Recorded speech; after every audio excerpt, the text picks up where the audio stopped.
বন্ধুর লাশ নিয়ে অ্যাম্বুলেন্সে করে তার গ্রামের বাড়ি যাচ্ছে। সময় কাটানোর জন্য ফোনটা বের করলাম। ঠিক সেই মুহূর্তেই মোবাইলে একটা মেসেজ আসে।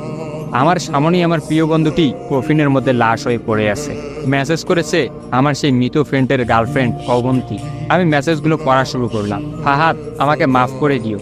আমি যেই বাবার চোখের দিকে তাকিয়ে কখনো কথা বলতে পারিনি, সেই বাবা যখন অসহায়ের মতো আমার সামনে 2 হাত জোড়ে কান্না শুরু করতে লাগলো, তখন সেই বাবার ভালোবাসার কাছে আমাদের ভালোবাসা হার মেনে গেল। তাই আজ 11 দিন ধরে আমি অন্য মানুষের স্ত্রী। তোমাকে কথা দিয়েছিলাম জীবনের শেষ সময় পর্যন্ত তোমার সঙ্গে থাকবো। আমার সব সময় ভয় হতো যে তুমি আমাকে কষ্ট দেবে, হয়তো আমাকে ছেড়ে অন্য কাউকে বিয়ে করবে। অথচ দেখো, আমি তোমাকে কষ্ট দিলাম, আমি তোমাকে রেখে অন্য পুরুষকে বিয়ে করে ফেললাম। জীবনটা বড়ই অদ্ভুত, তাই না? তোমার কি মনে আছে আমি তোমাকে কাঁদতে কাঁদতে বলতাম আমাকে কখনো ছেড়ে যাবে না? তো তুমি হাসতে হাসতে উত্তর দিতে, আমি তোমাকে কখনো ছেড়ে যাব না, তুমি আমাকে ছেড়ে গেলে যেতে পারো। তখন আমি অনেক রাগ করতাম, কারণ আমি তো তোমাকে পাগলের মতো ভালোবাসতাম। তুমি নেই এরকম কোনো পৃথিবী আমি কল্পনাও করতে পারতাম না। অথচ দেখো, আজ অন্য কেউ হচ্ছে আমার স্বামী। রোজ তার সাথেই আমাকে ঘুমাতে হয়, ঘুম থেকে উঠে তার মুখটাই আমাকে দেখতে। মানুষের জীবন এমন কেন যে যাকে চায় যদি তাকে পায়? প্রকৃতির তাতে কি এমন আসে যায়? কেনই বা প্রকৃতি তাদেরকে কাঁদায়? হুট করেই সব কিছু হয়ে গেছিল, তাই আমি ইচ্ছে করেই তোমার সাথে যোগাযোগ বন্ধ করতেই আমার নাম্বারটা বন্ধ করলাম। বিয়ের দিন ভাইয়ের ফোন হাতে নিয়ে আমার ফেসবুক আইডিটাও ডিলিট করে দিলাম। তুমি অনেক কষ্ট পেয়েছো আমি জানি, যার সঙ্গে সারা জীবন কাটাবো ভেবেছিলাম তাকেই শেষমেশ কষ্ট দিলাম। আমার পরিবারের সবাই খুশি, আমার স্বামীটা অনেক ভালো, এখন পর্যন্ত যা ব্যবহার করেছে আমার ভালোই লেগেছে। তবে ভবিষ্যতে কি হবে জানি না। তোমার কি আমার সেই প্রথম দেখা হওয়ার কথা মনে আছে? তবে সেটাই যে প্রথম দেখার, সেটাই যে শেষ দেখা হবে, এটা কখনোই ভাবতে পারি। আসলে মানুষের চিন্তার বাইরে যে কত কিছুই ঘটে, তাই না? সেদিন আমি তোমার সাথে 3 ঘন্টা ছিলাম, কিন্তু সেই 3 ঘন্টায় কেউ কাউকে স্পর্শও করিনি।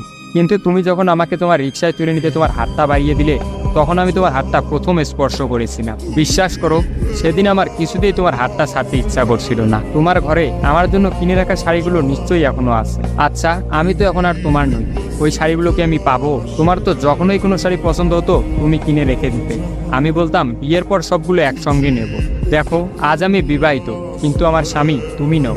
আমি এমনটা কখনোই চাইনি। নিজের পছন্দের একটা মেয়েকে বিয়ে করে নিও, তারপরে শাড়িগুলো তাকে দিয়ে দিই। মেয়েরা শাড়ি কতটা পছন্দ করে তা কি তুমি জানো? যদি না জেনে থাকো তাহলে বিয়ের পর তোমার বউকে দিয়ে উপলব্ধি করে নিও। তোমার সাথে আমার অনলাইনে পরিচয়, তাই চিন্তা করেছি কোনোদিনও বেঁচে থাকতে আর অনলাইনে যাব না। আমার নাম্বারটাও বন্ধ করে দিয়েছি। আজকের পর থেকে আমাদের আর কোনোদিন কথা হবে না। তোমার কাছে একটা অনুরোধ, যদি চলার পথে আমাদের কোনোদিন দেখা হয়ে যায় তাহলে প্লিজ তুমি অচেনা হয়ে চলে দিও। নিজের যত্ন নিও আর জীবনটা গুছিয়ে নিও। জীবন তো একটাই, ভালো থেকো। কিন্তু আমি ভালো নেই। ইতি, তোমার ওই অবন্তী। সবগুলো মেসেজ একত্রে পড়লাম।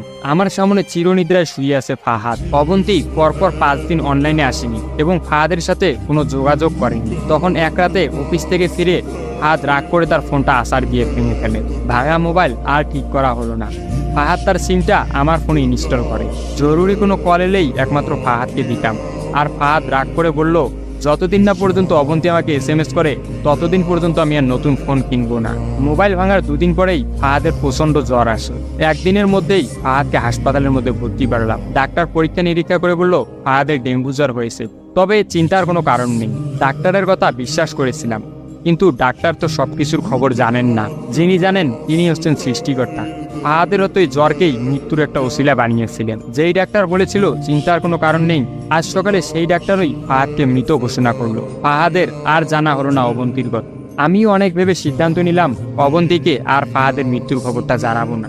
অবন্তী যদি আর সত্যি অনলাইনে না আসে আর সেই পুরোনো সিমটা ইউজ না করে, তাহলে সে ফাহাদের মৃত্যুর খবর কখনোই জানতে পারবে না। কি বা লাভ এই সত্য সংসার জীবন শুরু করা মেয়েটাকে কষ্ট দিয়ে? অথচ আমি ভাবলাম সে হয়তো ভাববে ফাহাদ অনেক ভালো আছে। কোনো একদিন শাড়ি পরতে গিয়ে হয়তো অবন্তী ফাহাদের কথা চিন্তা করবে। সে হয়তো ভাববে ফাহাদের কিনা শাড়িগুলো হয়তো তার স্ত্রী পরে রোজ তার সামনে আসে, কিন্তু ফাহাদের সাদা কাফন পরে কবরে যাওয়ার ঘটনাটা না হয় তার অজানাই থাকে। আমি ফাহাদের নাম্বার থেকে অবন্তীর ফোনে একটা মেসেজ দিলাম, আমার জন্য ভেবো না, স্বামীর সাথে নিজেকে মানিয়ে নেওয়ার চেষ্টা করো। বিবাহ বন্ধন জীবনের সবচেয়ে বড় একটা বন্ধন। ভালো থেকো আর স্বামীকে ভালোবেসো। অবন্তী রিপ্লাই দিল, এত সহজে ক্ষমা করে দেওয়ার জন্য অনেক ধন্যবাদ। আর মেসেজ দিও না। বিদায়, চির বিদায়। আমিও মোবাইলটা পকেটে রাখলাম। অ্যাম্বুলেন্স ততক্ষণে ফাহাদের বাড়ির সামনে পৌঁছে গেছে। কফিনে রাখা ফাহাদের মৃতদেহটা নেওয়ার জন্য সবাই দাঁড়িয়ে আছে। আমি ফাহাদের কফিনটা স্পর্শ করে বিড়বিড় করে বললাম, তোর সঙ্গে আর কোনোদিন একই গাড়িতে চড়ে ভ্রমণ করা হবে না। আজ তোর আর আমার একসঙ্গে ভ্রমণের শেষ দিন। বিদায় বন্ধু, চিরবিদায়।